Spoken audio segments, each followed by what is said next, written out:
Merci de nous réunir aujourd'hui en ces temps difficiles. Merci Laura, merci Nathalie. Je vais vous présenter aujourd'hui quelques hypothèses tirées de ma thèse, que j'ai donc publiée, comme vous l'avez dit, en 2018, mais sur laquelle je continue de travailler, puisque je suis censée la publier à la fin de cette année. J'ai choisi de travailler sur des revues érotiques publiées en France dans les années 30. La revue principale s'appelle Paris Magazine. Elle a été publiée de 1931 et 1939. Mais comme vous allez le voir à travers les exemples que j'ai choisi de vous montrer aujourd'hui, j'ai absolument tenu à élargir mon corpus à tout un réseau, une constellation de revues dérivées de Paris Magazine. C'est des revues qui s'appellent donc Pour lire à deux, par exemple. Voici des couvertures, Page folle, Paris Sex Appeal, Séduction ou encore Vénus. Alors, toutes ces revues sont fondées sur le même principe visuel, c'est-à-dire un montage d'images souvent dissonants, le pouvoir visuel et la force de séduction de la photographie, et enfin, vous allez vite le comprendre si ce n'est déjà fait, évidemment une obsession marquée pour le corps féminin, habillé ou déshabillé. Donc Paris Magazine et toutes ces revues dérivées constituent un genre éditorial en soi, celui de modestes publications érotiques, modestes mais très richement illustrées, qui cristallisent les inventions formelles d'un langage photographique qui renouvelle la représentation des corps et permet surtout une consommation nouvelle des images et des fantasmes au début du XXe siècle. Alors, je le note tout de suite, je vous alerte, les représentations de la femme qui sont publiées dans Paris Magazine et toutes ces revues sont évidemment très stéréotypées et soumettent le corps féminin systématiquement au regard du lecteur, au regard masculin donc, même si, et c'est très intéressant de le noter, ces magazines étaient censés aussi s'adresser à un public féminin. Bon. Néanmoins, c'est toujours une objectivation du corps féminin qui l'emporte au fil des pages. C'est le corps de la femme qui est regardé, désiré, fantasmé. Donc, ces revues véhiculent une idéologie très douteuse. Elles sont misogynes et souvent racistes. Donc, je tenais à vous le dire, parce que je n'aurai pas l'occasion de revenir sur ces aspects pendant mon intervention, mais il faut les garder en tête quand on se penche sur une analyse graphique du fonctionnement de la revue et qu'on s'interroge sur sa matérialité. J'ai pensé que ces revues pouvaient correspondre, ou en tout cas s'inscrire assez idéalement dans les problématiques soulevées par cette journée d'études, puisque c'est des revues qui sont à la marge et des revues aux marges de l'imprimé. Alors, revues paradoxalement à la marge, car elles ménagent un espace pour les fantasmes, les perversions, et en même temps véhiculent un érotisme très sage au bout du compte. Par exemple, les poils pubiens, le sexe féminin sont systématiquement floutés, donc effacés des pages des revues.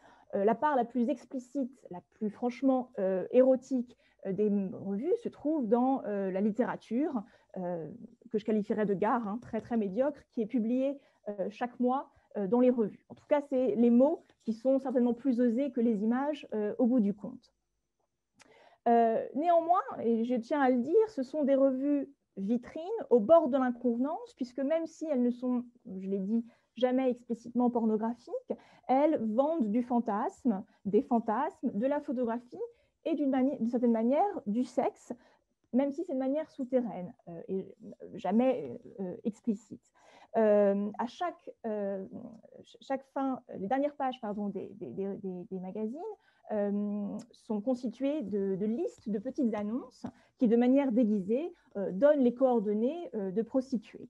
Et par ailleurs, les revues ne cessent de faire la promotion de ce qu'on pourrait appeler des proto-sex shops, ce qui était pudiquement appelé librairie dans les magazines, qui en tout cas permettait aux clients d'y trouver de la littérature pornographique, des petits films pornographiques, de la lingerie SM et des préservatifs. Donc, un corpus de revues qui est porteuse tout de même d'audace dans ces années 30, même si elles n'étaient pas clandestines et étaient très accessibles en fait, puisqu'elles étaient vendues dans tous les kiosques et points de vente Hachette qui maillaient le territoire en France et dans les colonies. Et on a même pour preuve de leur visibilité qu'elles ont fait l'objet d'attaques récurrentes de la part de ligues de vertu qui étaient tout de même troublées par leur contenu un peu trop subversif.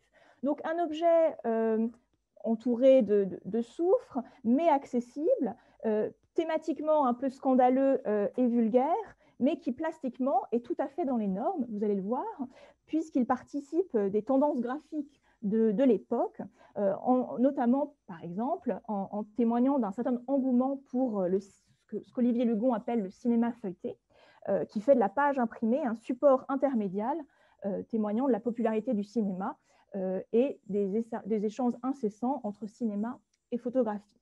C'est pour ça que je dis que c'est des revues aux marges de l'imprimé, puisqu'elles tentent de pousser les limites du papier, de la bidimensionnalité et de la planéité du papier.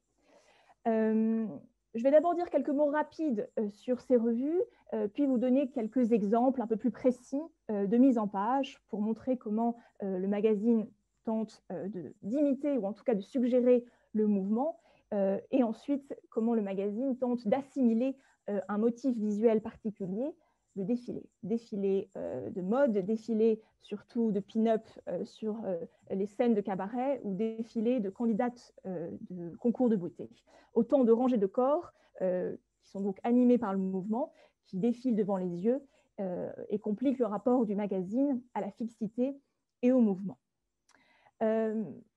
Alors, c'est des revues qui, malheureusement, au sujet desquelles on a peu d'informations historiques, peu d'éléments sur les lecteurs, sur les potentiels abonnés, et même sur les fabricants eux-mêmes, les éditeurs ou les graphistes. La vocation de ces revues n'était évidemment pas d'atteindre un public d'amateurs en matière de photographie ou d'art plastique, mais témoigne d'une recherche indéniable en matière de composition graphique et photographique. Alors, je ne vous en montrerai pas des exemples, mais les photos des plus grands maîtres photographiques des années 30 sont régulièrement publiées dans les pages de ces revues. Je pense à Brassailles, Kartèche, Man Ray, Bill Brandt, Germaine Krull, par exemple, ou même le travail de photographes moins connus, mais très intéressants, que d'ailleurs certains historiens de la photographie ne cessent de tirer de l'oubli pour remettre en valeur leur travail depuis quelques années. Jean Moral, par exemple, Gaston Paris, André Stenner, ou des femmes photographes comme Hergé Landau et Nora Dumas. Dernier élément un peu précis sur Paris Magazine, pour vous donner une idée de sa diffusion. Au fait de son succès, la revue est tirée à 150 000 exemplaires. Alors, pendant que je continue cette brève présentation, je vais vous faire défiler un numéro en entier, le numéro 34, publié en juin 1934, pour que vous ayez une vision globale et immédiate du contenu de la revue. Alors, c'est une revue qui fait une vingtaine de centimètres. Elle est aisément manipulable par le lecteur. C'est un objet que je qualifierais de dynamique, puisque le magazine ne s'expérimente pleinement que dans le mouvement même de ces pages feuilletées une à une, ce qui initie des rapprochements parfois dissonants. Par exemple, vous en avez un exemple ici avec cette double page au bord du grotesque, cette juxtaposition entre une photo d'un paysan et une jeune femme alanguie sur la plage. À la page suivante, c'est d'un point de vue visuel que les deux images s'opposent, avec le noir et blanc et la couleur par ailleurs. Alors, je n'ai pas le temps d'énumérer les nombreuses manières dont le cinéma influence et informe la mise en page de ces revues. Néanmoins, vous le sentez peut-être, évidemment, il y a une fascination à l'époque pour le glamour hollywoodien. Alors ici, l'exemple renvoie au cinéma français et à une star de l'époque, Arletty. Néanmoins, il y a évidemment une référence importante et quasi systématique aux stars, au glamour, et ce, à travers la publication de matériel extra-filmique, de photogrammes et de photos de plateau. Ce qui rend les choses encore assez compliquées puisque, par exemple, les photogrammes, les scènes tirées des films et publiées sur le papier ne sont pas désignées comme telles. Donc, il y a un flou complet qui brouille la frontière entre photographie et cinéma, mais bon, c'est une autre histoire. Je vais plutôt aujourd'hui vous montrer et me concentrer sur l'idée que ces revues utilisent le cinéma défini comme montage discontinu, fondé sur un choc entre les images, sur une fragmentation du regard, sur une multiplication des points de vue, engendrée par des mises en page diversifiées. Parfois, c'est des bandes d'images verticales ou horizontales qui sont déployées. Parfois, c'est simplement une juxtaposition d'images hétérogènes ou de formats différents qui est déployée. Ici, c'est, comme vous le voyez, c'est la prise en compte d'un dispositif séquentiel qui est mis en œuvre pour essayer de produire dans la durée, ou en tout cas de transcrire un geste dans une succession d'éléments qui appelle le défilement d'instantané. Paris Magazine illustre idéalement les changements que connaît la presse illustrée. Les grandes compositions synthétiques propres aux illustrés du 19e qui exigeaient une fixation prolongée du regard deviennent obsolètes en fait et sont remplacées par des dispositifs comme ceux mis en place par Paris Magazine. À l'instar du film, c'est en fait le magazine en son entier qu'il faut penser comme un ensemble dynamique, oscillant entre fil narratif et moment de pause, moment d'attraction graphique. J'emprunte cette expression d'ensemble dynamique à Olivier Lugon. La revue, en tant que telle, donc en tant qu'ensemble dynamique, engage une réception accélérée chez le lecteur, qui fait qu'on feuillette désormais plus qu'on ne lit la revue. Et j'irai même plus loin, c'est une de mes hypothèses, ces revues n'étaient pas faites pour être lues, mais plutôt vues, regardées. En cela, elles correspondent tout à fait ou s'inscrivent dans le régime de la distraction de la modernité, associée à la vitesse de la ville, associée à la vitesse du cinéma, d'une locomotion accélérée par la voiture. Et on pourrait dire que le bombardement visuel de la publicité qui assaille le regard du flâneur ou de la flâneuse est tout à fait opérant et analogue à celui qui assaille le regard du lecteur de Paris Magazine. Je m'arrête rapidement sur ce montage, puisque je crois qu'il faut bien sûr évidemment insister sur l'importance de distinguer le montage graphique et montage cinématographique. Ici, on a un article qui aussi révèle évidemment le fantasme de la vitesse. Alors ici, je passe sur la niaiserie relative du titre. Hein. L'auteur a écrit un article sur la sexualité de la vitesse, dans lequel il loue l'exaltation ressentie en dansant ou en conduisant une voiture. Il sexualise les arabesques de ce qu'il appelle une gitane en train de danser ou la frénésie d'une voiture de course. Il y a évidemment une tentative très naïve de suggérer le mouvement à travers ce titre, enfin, les traces laissées par les lettres du titre qui semblent crisser sur la page et emporter le couple avec elle. Par ailleurs, l'illusion du mouvement n'est qu'interne. Hein. Elle naît du rapport entre les images elles-mêmes dans l'économie plastique de la page et la concaténation d'actions qui sont absolument sans lien. Point important pour la revue, le plus important n'est pas tellement de reproduire sur le papier une narrativité filmique, mais plutôt de faire systématiquement défiler, dérouler les corps en soulignant ce que j'appellerais l'intensité plastique de leur reproductibilité infinie, qui par ailleurs culmine à l'époque dans des films dont je vais vous montrer un court extrait, les comédies musicales hollywoodiennes, souvent chorégraphiées par Busby Berkeley. Et simplement, je vais vous remettre en mémoire, mais 2 secondes, le type de mise en scène qui était à l'œuvre et surtout l'arrangement vraiment tyrannique des corps auxquels étaient soumises les danseuses. Et vous allez comprendre pourquoi j'ai fait défiler un certain nombre d'images en lien direct avec cet extrait. Alors, je le mets en route. Encore une fois, c'est un rappel simplement.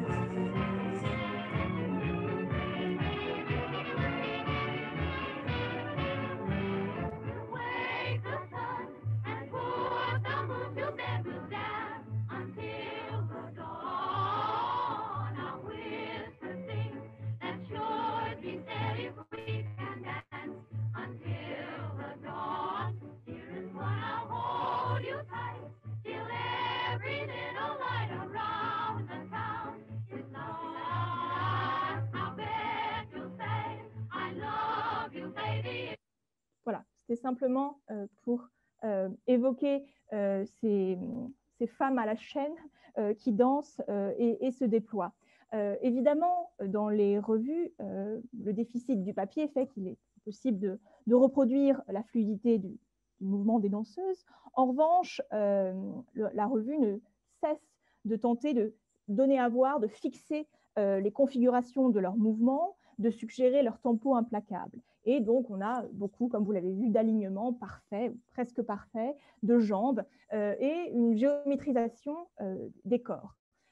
Par exemple, dans Page folle numéro 9, vous voyez comment il y a une sérialisation du corps féminin qui est à l'œuvre, corps féminins qui ne sont devenus que plus que deux lignes, une ligne de jambes et une ligne de bras, synchrone, qui fait que les femmes sont contraintes de former des triangles identiques, qui donnent d'ailleurs à la photo elle-même une forme triangulaire. Coupant diagonalement les lignes de mots, la photo ordonne à son tour la division symétrique de la page et la stricte organisation des mots. La planéité contrastant avec la planéité du texte imprimé, la perspective dessinée par les jambes qui s'éloignent dans le plan crée de la profondeur et piège l'œil dans une illusion d'infinité. Parfois, le mouvement est simplement activé grâce à, alors très superficiellement bien sûr, mais grâce à ici une organisation séquentielle des femmes sur un toboggan, avec leur uniforme et leur bonnet de bain identiques. Ici, on échappe à l'effet tableau et à la fixité, puisque le lecteur, conscient de la gravité, saute d'une femme à l'autre, son œil les intégrant et les accélérant dans un même mécanisme anonyme. Elles ne sont pas une, mais toujours une plus une, renvoyant automatiquement à la femme suivante. Elles sont un processus plutôt que des individualités, participant de ce que Krakauer appellerait une chaîne tayloriste. Et en ce sens, leur succession imite le défilement des photogrammes d'un film ou même des femmes que nous venons de voir défiler à l'écran. Enfin, un dernier exemple pour montrer comment le magazine parvient à créer une impression de continuité et de mouvement, tout simplement grâce à un léger changement d'angle de la caméra entre deux photos qui s'enchaînent sur une double page. Les jambes nues sur lesquelles est fondée la séduction du French cancan pulsent en harmonie d'une image à l'autre, montrant la persistance de ce que d'habitude le spectateur dans une salle de cabaret ne peut pas voir. Et de la femme à l'extrême gauche, au bout de à droite, sur la page gauche, à celle qui disparaît au premier plan sur la page de droite, le mouvement se répand comme un effet domino. Paris Magazine fait donc marcher, défiler les femmes de haut en bas, de droite à gauche, et s'approprie les modalités visuelles du défilé, un mode d'exposition de produits capitalistes qui donne une image d'un corps fétiche, rationalisé et machinique, promu évidemment par la modernité industrielle.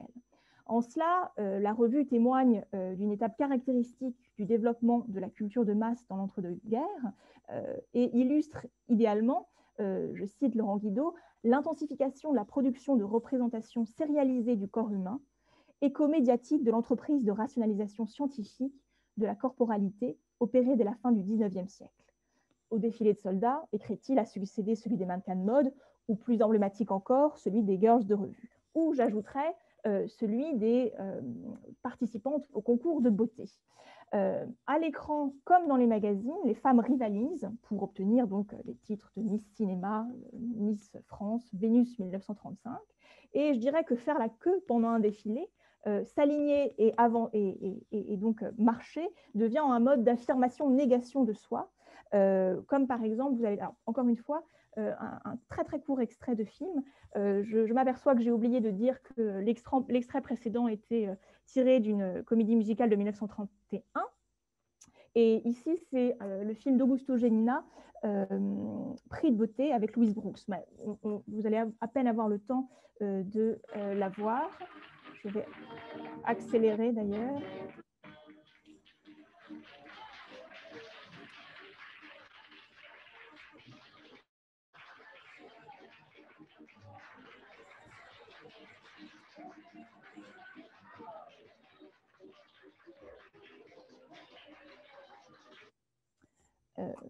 Voilà, un très court extrait. Louise Brooks, en fait, est sélectionnée alors qu'elle va et vient sur l'estrade.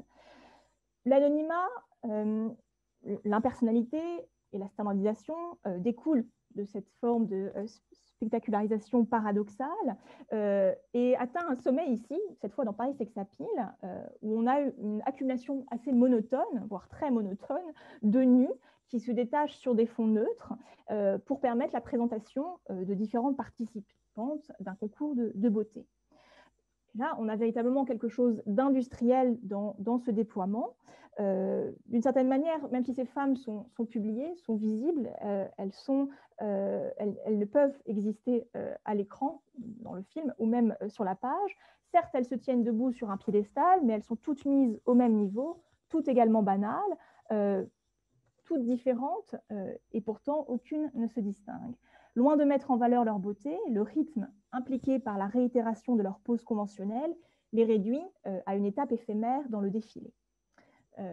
Ici, on a même une sorte de mise en page faussement chronophotographique qui engendre un simulacre d'animation, mais qui ne fait que dépersonnaliser un peu plus ces femmes, d'autant qu'un chiffre leur est associé, mais il n'est même pas d'ordre chronologique. Ces photos ne sont donc pas déterminées par l'idéalité de l'instant, elles n'ont rien à voir avec la recherche et la représentation du moment idéal, par exemple dans la peinture. Elles sont des fragments quelconques, précédés et suivis par d'autres photos, empêchant le regard de se concentrer sur chaque femme individuellement. En cela, elles sont presque inséparables du mouvement, une photographie en appelant toujours une autre et une femme en appelant toujours une autre. Avant de conclure, je voulais simplement vous montrer un dernier exemple. Ici, le mouvement disparaît, ou du moins réapparaît de manière purement chronologique, historicisée, quand, pour répondre à la question « Que sera la Vénus de demain ?», Paris Sex Appeal numéro 15 retrace la généalogie de la beauté à travers une séquence de photos de quelques chefs-d'œuvre de l'histoire de l'art, de Rubens à Boucher, en passant par Gervex. Et donc, chaque vignette est censée correspondre au canon de beauté d'un siècle. On a donc ici une progression schématique d'une image à l'autre, de la civilisation grecque au Moyen-Âge, du XVIe au XVIIe, etc. Ici, c'est un trope pédagogique en fait, qui est mis en œuvre, une progression du temps très cliché qui sous-tend l'arrangement de ces photos. Mais plus intéressant encore, je pense, c'est que, comme vous le voyez, la femme est finalement remplacée par un point d'interrogation abstrait qui pointe vers la paradoxale dématérialisation du corps féminin, pourtant omniprésent, comme vous l'avez vu, dans les pages de ces revues. La revue ne cesse de présenter le corps comme un mécanisme qui reflète la nature mécanique du médium lui-même qui le célèbre. Et enfin, pour conclure, je dirais donc qu'on assiste à une standardisation de la femme, une standardisation du magazine aussi, qui au fil des années devient de plus en plus convenue et banale. Et les effets graphiques qui pouvaient exister dans un premier temps ne sont plus qu'une recette. Le graphisme n'engendre plus d'effets visuels et le cinéma devient purement illustratif. La médiation du cinéma est strictement illustrative, pardon. une codification, en fait. Il n'y a plus que du cinéma, certes un idéal de continuité, mais surtout l'imitation de la pellicule film elle-même, avec ses perforations latérales très caractéristiques. Un appauvrissement de la mise en page, mise en scène, donc. Je vous remercie.